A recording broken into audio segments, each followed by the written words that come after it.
The seat giveaway ends tonight, January 31st at midnight Eastern Standard Time. Visit the first link in the video description, make a comment on that video, and you're automatically entered to win. Completely free. Now let's get back to the video.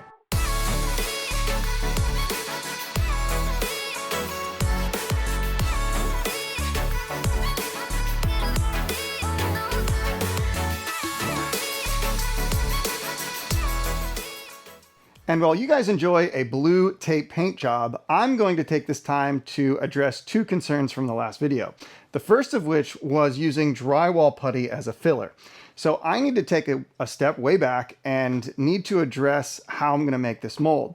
I'm using the exact same method for making this plug and mold as I did for the carbon fiber seat. The entire purpose of making that carbon fiber seat wasn't to actually make a seat. It was to learn the process to create molds for resin infusion.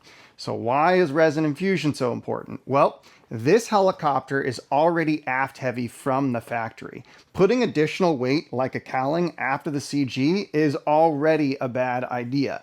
So because of that, I'm going to take every measure possible to make the lightest possible carbon fiber part, and there's only two ways to do that. One is through resin infusion, and the second is with an autoclave, which I don't have access to a $100,000 autoclave. The only way to do a resin infusion part is to have a really nice female mold. What most people do in this situation that are just making one part, they would make this plug and then they'd splash a part off of it. It's called having a male mold. And basically you can lay your carbon fiber, pull it off, and you have a part. The issue is it's full of resin. That resin's really heavy, and that ends up in a part that's like 2 to 3 times as heavy as what a resin infusion part could be. So once again, that's the entire reason I'm using this process to make this mold.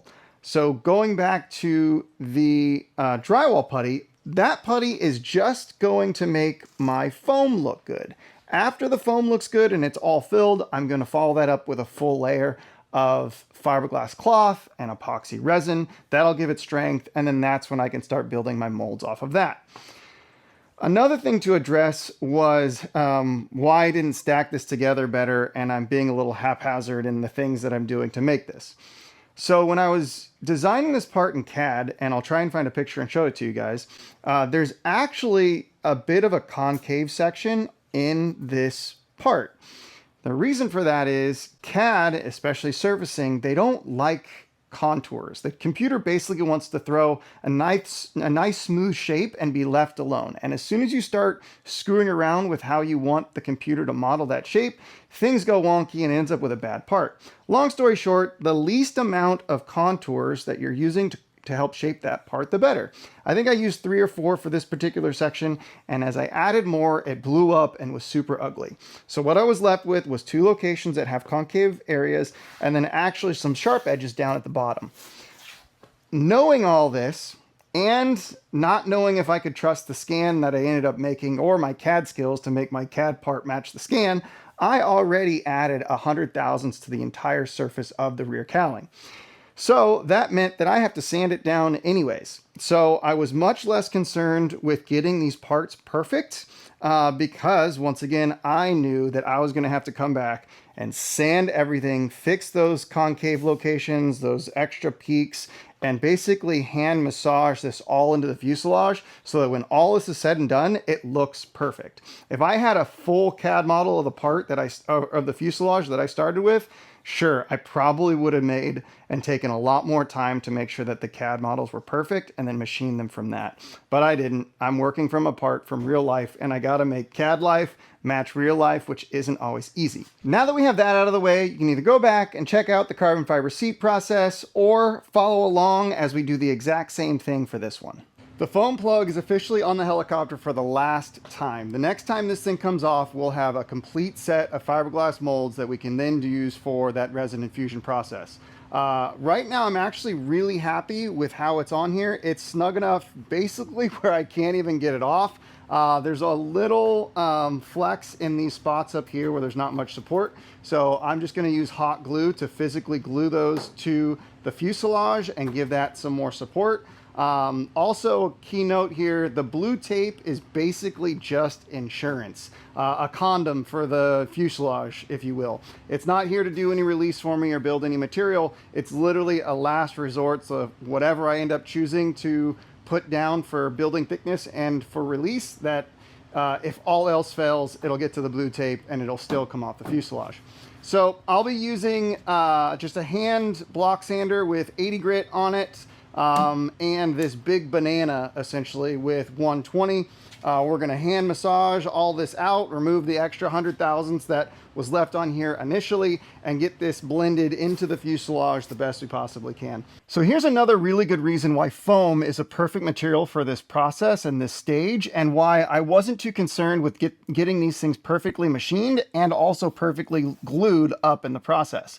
So after assembling this whole thing and getting it onto the helicopter, I was started on the left side, and the left side, this seam was actually super close, within, I don't know, 50 thou, maybe. And so I was pretty stoked with the accuracy. Well, I came over to this side, and this side had almost a 1/4 inch lip. And I don't have a photo, so you're just gonna have to believe me. But basically what that meant is this whole thing was shifted to the right-hand side. And that's mainly because it's a fiberglass fuselage and it's not done perfect. So I can only assume that the bell, that big fiberglass bell behind here, was maybe shifted to the right of the helicopter a little bit, and it just shifted this whole mold over. So long story short, I had to take basically almost a 1/4 inch of material off this entire side to get it to come back and mate up with the contour of the fuselage. So just wanted to point that out. It's actually super thin here. I'll get a little close up, but you can tell just how much material that I actually took off of this thing. So having that extra material all over this plug made up for any inaccuracies in the scan. It made up for any inconsistencies and tolerances in the manufacturing of the actual helicopter. And sanding foam is a whole heck of a lot easier when you have it, one, and anything that's super hard. So stoked that I actually made that decision. So this shot might look a little weird because I got the helicopter on the table by myself. I'm not sure how I'm going to get it back down. I'll probably have to ask for some help. But that's where we're at for now. While you guys are learning here with me, I figured I'd have to explain where we're at with this plug, where we're going to go with the mold, and I'll give you my idea, and maybe you guys can fill in with some ideas of your own. But basically I was putting this all together, and the initial plan was to make a 3-part mold. I was gonna split it down the middle, so one half would come off, and then the other half would go on the other side, and then I'd have a third part of the mold that would capture the upper area with the 2 scoops. I didn't really want to have to do anything around this area, so the original plan was to make basically the left and the right, somehow pull all of this off the helicopter, slide in the foam plug that would sit up here, finish the glass work off, and making those molds, and then pull the mold off of that. Well, I started to have another change of heart. I hot glued this foam in, mainly to hold it rigid here. It's pretty thin in this location. The rest is held on by friction, but it's actually really tight. And I started to think that it's going to be a nightmare to pull this all off and then try to do another or finish the plug somewhere else. So cue in making some parts on the CNC router really quick, because I have one, but we're going to put the rest of that plug up here.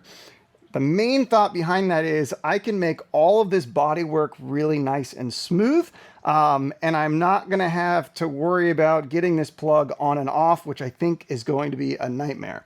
So we're going to do the entire mold making process 100% on the body. We'll pull those molds off, and then I'll just break out the foam and everything else that's behind it. With the CNC taking care of the outer geometry, which is important, I still run into the issue where I have extra material inside this plug and it won't actually fit onto the helicopter. So rather than doing multiple CNC programs or fiddling around with it, it's just frankly a lot faster and easier for me to hack this thing up and make these things work. And so that's basically what I just did. I hollowed out the inside of these couple pieces. I got rid of all the interference between this and the helicopter, and now these fit on almost like a glove. I'm actually pretty stoked with how this turned out. The other thing that I'm going to do before I put this actually on the helicopter, I'll get this glued up, but I'm making up for my lack of CAD skills, or frankly, I didn't want to spend a whole bunch more time on the computer when I can fix some of these things out here in real life much faster. And that is the shape of this, I guess, top plug. It has a pretty sharp radius on either side, and I think it's going to be just visually better if I can flatten those radiuses out and just make it, I guess, flow into the rest of the fuselage a lot better. And so that's what I'm going to do next. I'll glue this up. I'll hand kind of massage this into a shape that I think is a little bit better because it's easier to do it here than in CAD. And then we'll just continue on with the process. It's a little difficult to tell on camera, but the left side was as machined and the right side is what I altered by hand. You can kind of tell a little bit just how sharp it is over here, and then that sharp line is basically just doled out on the right. Pretty stoked with how this went on. I used a whole lot of glue, mainly because I knew the surface underneath it wasn't very even, and so I wanted that foam to expand and fill all those gaps. So that worked out pretty good. There was actually a pretty decent sized gap over here that it filled that I was not expecting, so pretty happy about this. Once again, some asymmetry going on. This side, the right side of the helicopter, actually seems to be lining up really good, where the left side, there's actually a pretty decent gap. Still not that big of a deal. I'm going to hand massage all this into shape, and we should be good to go.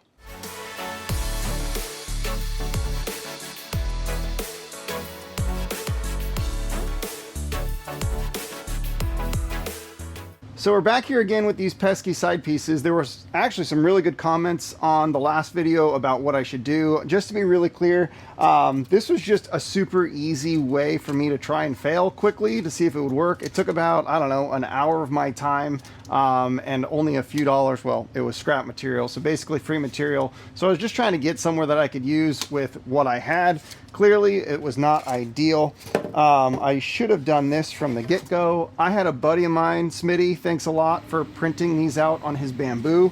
I have an old crappy 3D printer and I'm frankly shocked at just how good quality these things came out, and they're really thin at the edges. So pretty stoked. I'm gonna have to look into getting a better printer, but these turned out great. I've super glued these together to get the bulk size out. We'll get these things, I'm just gonna use hot glue onto the helicopter, and then once those are on, I'll show you how they fit. It's actually pretty all right.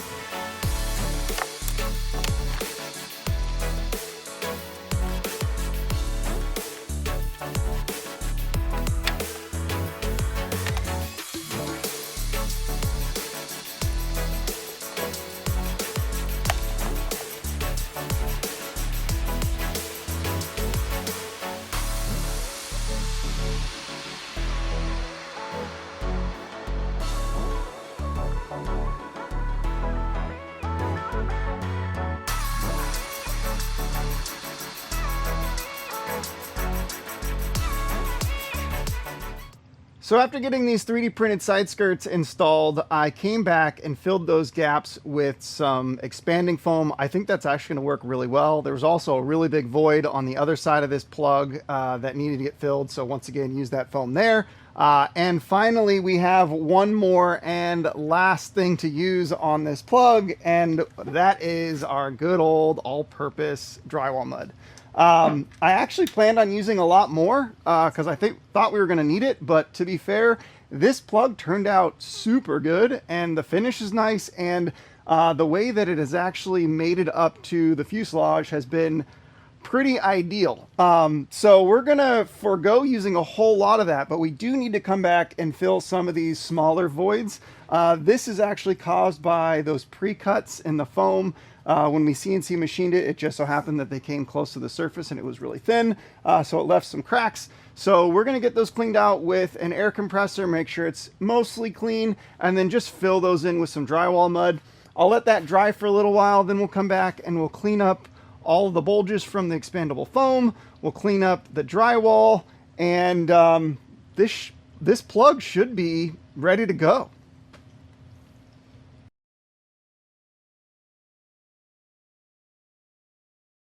All the expandable foam and the drywall putty is fully cured, but before I go back and start shaving all this away, it sounds counterintuitive, but I'm actually going to come back and lay down another layer of blue tape on top of the existing blue tape to protect the blue tape. So I really need this first layer to stay put, so once again nothing gets stuck to the actual fuselage. And I'm going to come in here with a sander, and I don't want to scuff up the lower layer and ruin it, because that would be bad. So I'm basically just going to put one more layer over the top and protect that lower layer. Once we get that on, I'll shave it all off, and then I think all of this will be ready to go, and we can start throwing down some fiberglass to strengthen this whole thing.